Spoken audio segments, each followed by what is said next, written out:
Welcome to the Calm Mom Podcast, the show for ambitious women ready to get off the hot mess express. I know you've got a lot going on. You work so hard, you're raising an incredible family, and sometimes it can be overwhelming. I'm your host, Michelle Grosser. I'm a certified master life coach, attorney, wife, and mom.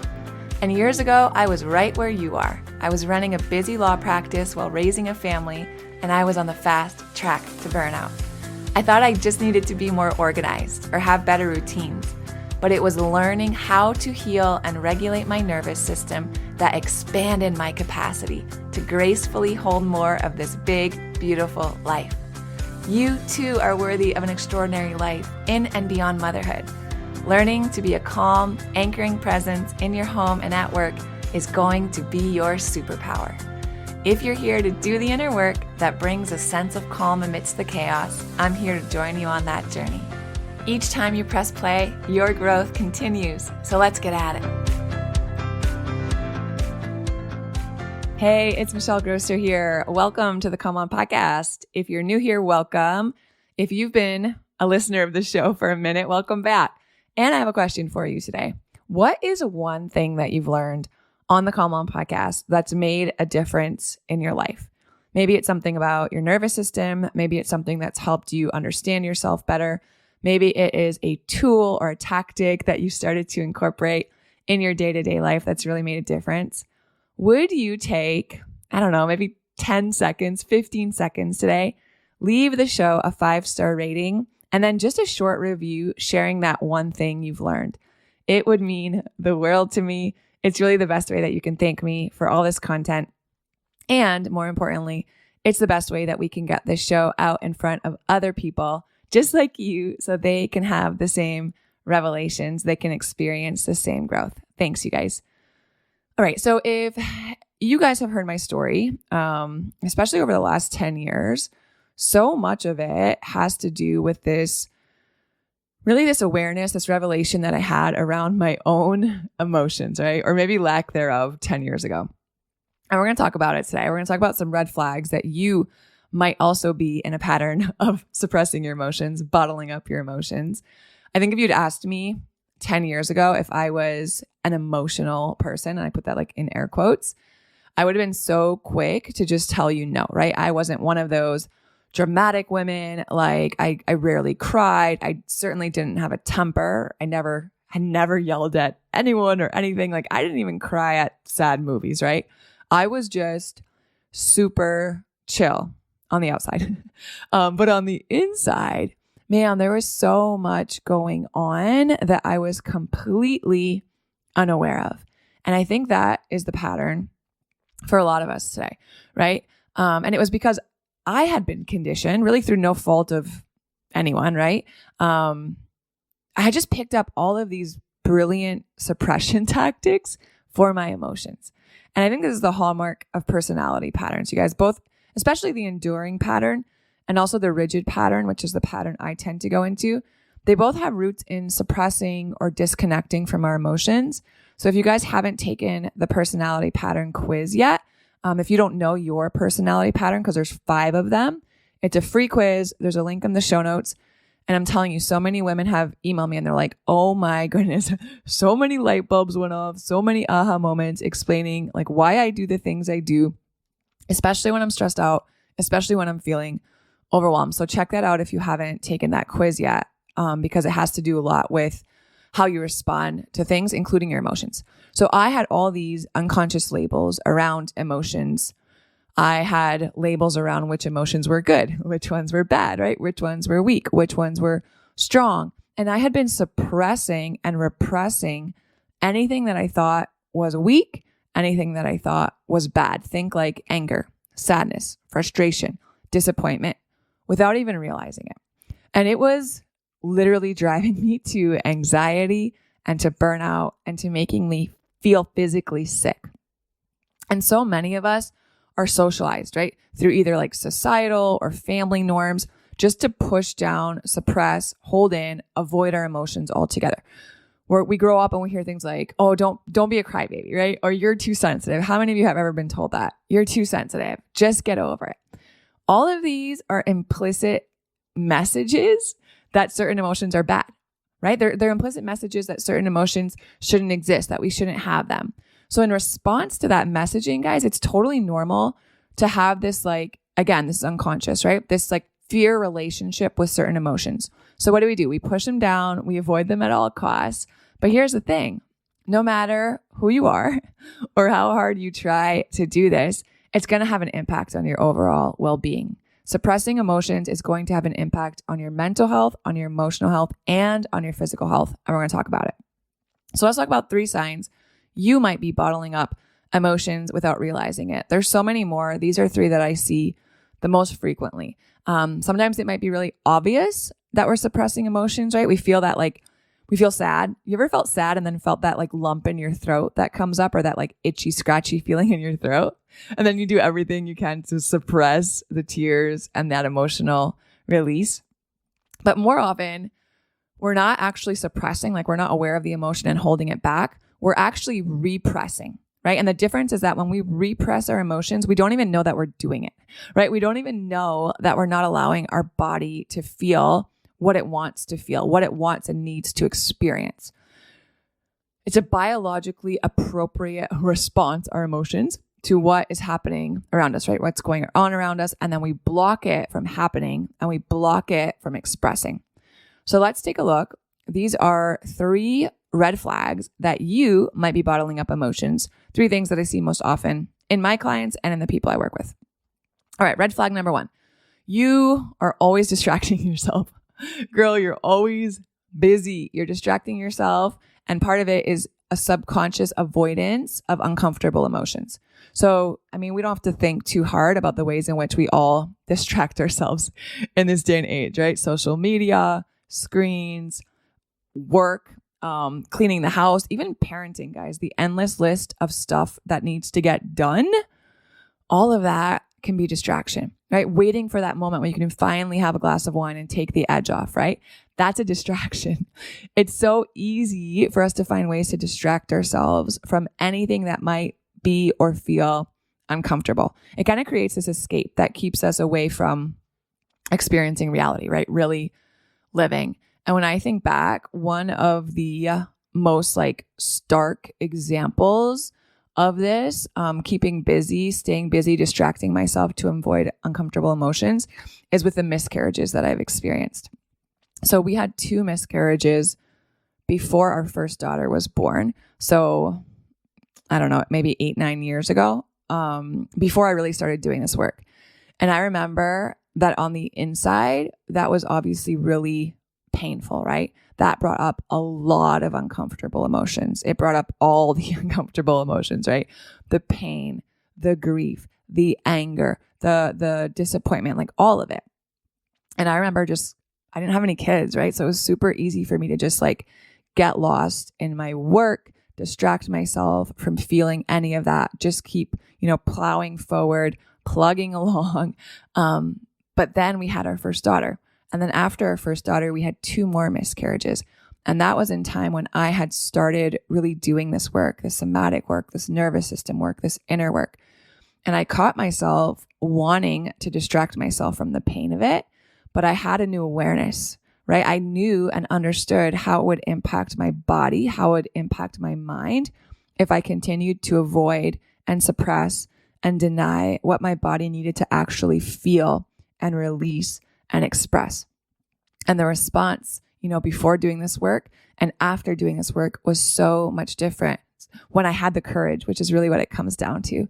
I had the courage to actually feel the pain and feel the frustration and feel the anger and feel the grief. And I think the catch for a lot of this is that the suppression tactics that we've picked up over time. So for me, it was burying myself in my work. For you, maybe it's something else. But these are things that we've been taught even as really young kids, right? And I think unconsciously, we also can get into a pattern of teaching these things to our own kids. And this is all without our awareness, right? Our kid is crying. Here, have a snack, right? They're crying. Here, have a toy. They're crying. Here, like watch me do something silly and distract you. And we mean well, our parents meant well, But anytime we were uncomfortable, we were oversoothed or we were distracted out of it. And we never learned how to be, how to feel, how to experience that discomfort, right? It's like a muscle. We never practiced that muscle of being with discomfort. And I think a lot of us do this with our own kids. I certainly did it with my kids before I really understood all of this. And I meant well, right? I don't want my kids to be sad. But what I realized is that when I was trying to constantly soothe them and distract them and give them a snack or give them a toy or like make them happy, I was actually robbing them of the experience of learning how to sit in uncomfortable emotions, learning how to like ride that wave of emotion. I was taking it from them and I was like interrupting that emotional cycle. So how to actually feel those things, I was robbing that from them. And I was robbing them of the experience of knowing that it's safe and okay to be uncomfortable, right? So often it's safe and okay to do these things, especially when they're with me, right? And I've created an environment where it's okay for them to be really sad or really angry. If I continue to interrupt that cycle of emotional release before they are able to experience the full loop of it, I'm taking that opportunity and that learning away from them. The other thing about this one is that a lot of the ways that we distract ourselves are rewarded by society, right? Like we say things as a society like, oh, she works so hard, right? She's such a hard worker. She's always working. Oh, she has all these degrees. Oh, this woman, like she has such an incredible job. We're so proud of her, right? She's achieved so much. Like look at her home. She is so organized, right? Her home is spotless, like whatever it is. And if we're not aware of it and if we're not looking out for it, so much of these things that we've been told about ourselves, these things that we've associated with our identity, really arise from being conditioned to stay busy, keep doing, keep achieving, all of these different things that become crutches or escapes so we don't have to sit in stillness and feel or experience or do uncomfortable things. So again, if you haven't yet, take the personality pattern quiz, you guys. A lot of times the way we avoid, the way we distract ourselves from uncomfortable things, it differs based on our pattern. So I'm the rigid pattern, right? I've always distracted myself with work and with doing stuff. But if you follow the leaving pattern, for example, you want to escape when things are uncomfortable, right? So maybe your pattern is like, I'm uncomfortable, I start ghosting people, or I, withdraw, or I meditate and space out to just disconnect from it all. Maybe if you have the aggressive pattern, maybe you start to fall into this pattern of like, I just start blaming everyone, right? Instead of having to like talk about it or feel anything about it, all my energy just goes outward. So I think if you take the quiz today, you're going to learn a lot more about yourself and your patterns when you're kind of in the face of something uncomfortable emotions. So that's number one. We distract ourselves. We stay busy. Number two, the second red flag that you're bottling up emotions is you start to have somatic symptoms. Y'all, the mind-body connection is real. If you've listened to this show for a hot minute, you know that, right? One of the main ways that you may be, or one of the main signs that you're avoiding emotions, that you're suppressing emotions, is it's going to start showing up in physical symptoms in your body. Your body is going to try to get you to pay attention to what it is that you're avoiding, denying, or suppressing, right? It's going to try to get you to pay attention, to deal with it, to feel it, to experience it so it can release. And that can show up in so many different ways in your body. So maybe it shows up as headaches, right? You ever been like so annoyed or so frustrated by something that you start to get a headache? Or maybe it's gut issues, right? GI issues, IBS. So often that's fear. So often that's anxiety that you're suppressing. Maybe it's tension in your jaw. How many of you clench your jaw, or you have to wear a mouth guard, or you grind your teeth, or even just right now as you're listening to this, your tongue is like pressed to the top of your mouth, right? That might be suppressed anger. That might be something that your body just wants to release. It's something that you've been wanting to say to someone. It's something that feels really wrong and really unfair that you haven't said anything or taken any action about. Thinking about it, I mean, when you're mad, everything tenses up, right? So if you've been experiencing any chronic muscle tension, any chronic pain, any chronic health issues, and you haven't gotten any clarity, Maybe you've seen the doctors, like all the things you've run the labs about what's causing it, right? Everything comes back within normal range. Doctors are telling you everything seems fine.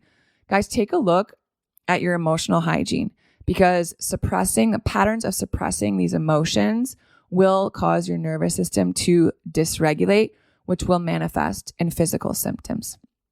And guys, because we've been running these patterns, busy, right? Avoiding feelings all often, avoiding dealing with the things in life that are uncomfortable, emotional suppression could very well be the cause of what you're experiencing somatically, right? In your physical symptoms.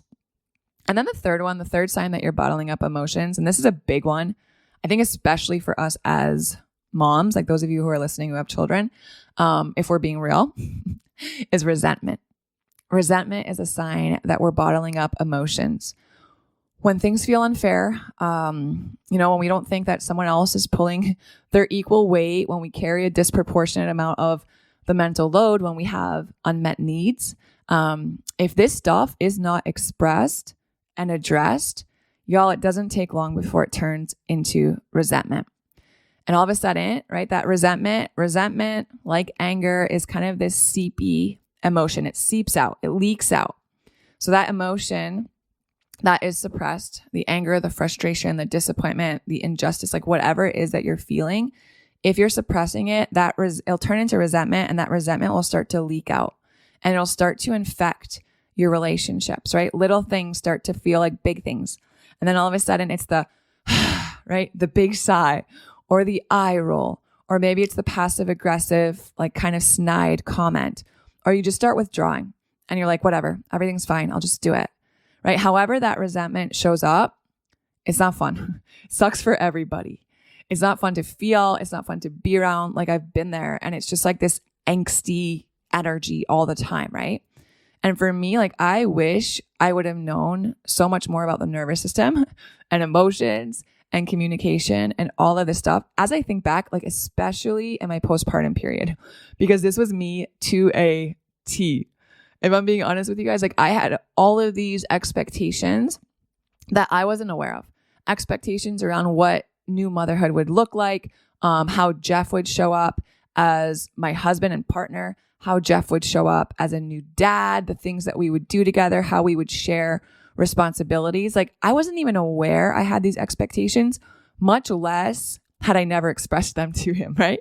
So when he wasn't meeting my expectations, or he wasn't meeting my needs, because hello, I didn't even know I had these.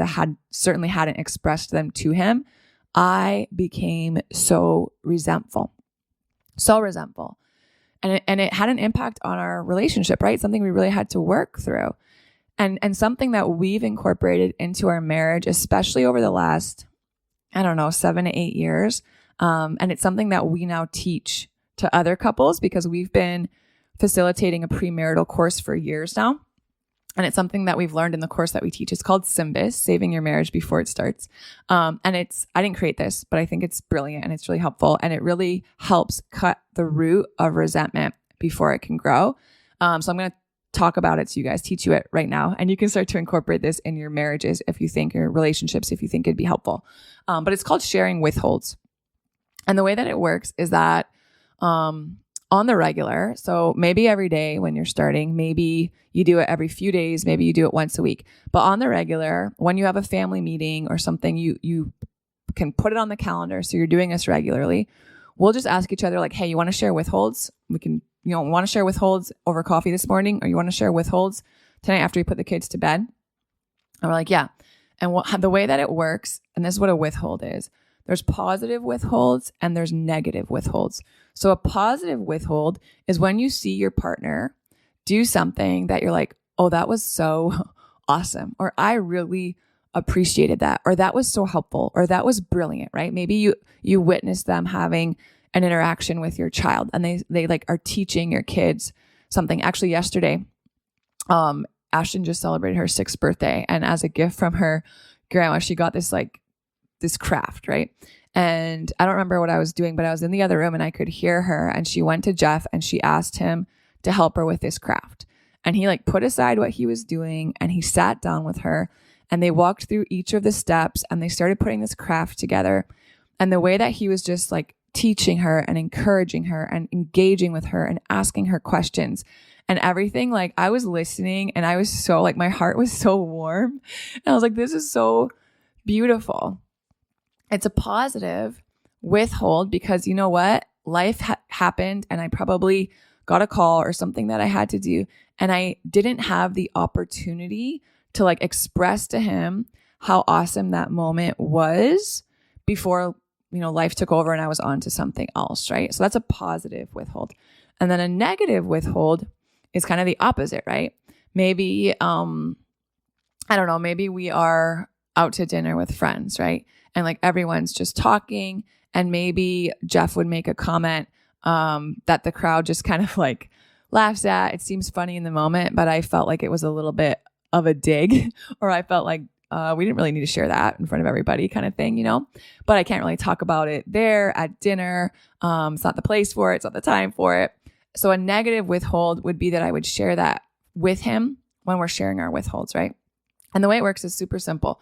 You want to share withholds? Yeah. So then we think about a positive withhold, a negative withhold, and a positive withhold. It's like that sandwich, right? When we're giving feedback, positive, negative, positive. And then we'll just share them. Hey, here's a positive withhold. I noticed that when you, I don't know, took out the garbage, you take out the garbage every time the garbage truck comes and I never have to think about it like that. And I just want to thank you for that or whatever it is, right? You share the positive withhold. And then you share the negative withhold. Hey, yesterday when we were out to dinner and you made the comment about whatever it was, I know you didn't mean to, but that kind of hurt my feelings, right? That's just a negative withhold. Then you share another positive withhold. One person goes, they share their 3. Then the next person goes and they share their 3. And then here's the kicker, you guys. When you receive a withhold, whether it's positive or negative, all you can say in response is thank you. You can't start defending yourself. You can't start explaining anything. You can't start justifying stuff. Thank you. And then 30 minutes, everything's off limits. 30 minutes, you can't talk about it. So you each go about your whatever you're doing the rest of your day. If you want to come back after 30 minutes and talk it over, absolutely do that. Close the loop, put a nice bow on it, move on. But so often it doesn't even come to that, right? Because in that 30 minutes, we have time to regulate. We have time to think. We have time to process. We have time to see things from our partner's perspective. And maybe it's even just like after the 30 minutes, it's like, hey, I can see how you felt that way. Sorry about that, right? I'm going to keep that in mind. I'm going to do better next time. And that's it. And then you move on. But what happens is that this fosters healthy communication, you guys. It fosters a healthy expression of emotions. We can talk about these things and feel these things instead of just continuing to suppress them. And guys, that is the most powerful antidote to growing resentment in your relationship, right? If you want a relationship, a thriving marriage, a thriving partnership that does not have place for resentment, continuing to open the lines of communication and share things like withholds with each other, especially the negative ones that can feel uncomfortable to express or that we have to learn how to express in a healthy, loving way. Holy moly, that's like so good for your relationships. So put that into practice if that feels like it would be helpful for you. It's certainly been helpful for us and so many, hundreds of couples that we've counseled in that tool. Okay, so those are the 3. That's what I've got for you guys. So the first red flag, you are bottling up emotions, is that you're distracting yourself, busy all the time. You're avoiding uncomfortable emotions. The second is you're experiencing physical symptoms, right? That suppression is showing up somatically. And then the third one is you're noticing you're starting to feel resentful. That is a huge red flag that there's things that you are not expressing, feeling, experiencing, and you're continuing to suppress. All right, you guys, thanks so much for being with me today. I'm believing that this was helpful. If you resonate with these, if you resonate with suppressing emotions, bottling up emotions, there are resources available for you. So you can go ahead and you can listen to the private podcast, michellegrosser.com/burnout. It's free. There's free resources there about emotional expression. Join Restore and the next cohort of Restore. We're doing it again in the fall. It's quarterly. We spend a whole lesson, a whole module talking about healthy emotional expression. And then I also do one-on-one coaching. So if you're wanting really individualized, personalized, focused coaching that's super specific to you and your experience and how, all this stuff is affecting you, there is an application in the show notes for one-on-one coaching with me. Go ahead, fill it out. It should just take a couple minutes. And if it seems like we would be a good fit, I would love to work with you one-on-one also. All right, my friends, have a good one. I love y'all so much. Talk to you soon. If you love Mommy's Podcast, leave a review. If you enjoyed this episode, it would be so awesome if you could take a moment to subscribe and rate the podcast. And if you have just a few more seconds to leave a quick review, they really help to get this podcast out to other moms like you. I read every last review, and trust me, when it's late at night or early in the morning before my kids get up and I'm working on bringing you all of this content, your reviews are what keep me going. Leaving a review is truly the best way you can thank me. And of course, DM me on Instagram. I love to hear from you. Thanks for listening to another episode. Head over to the show notes for this episode and all past episodes at michellegrosser.com, where you'll find free resources and more ways to connect with me. If you love the show, share it with a friend. Thanks again for tuning in. We'll see you next time.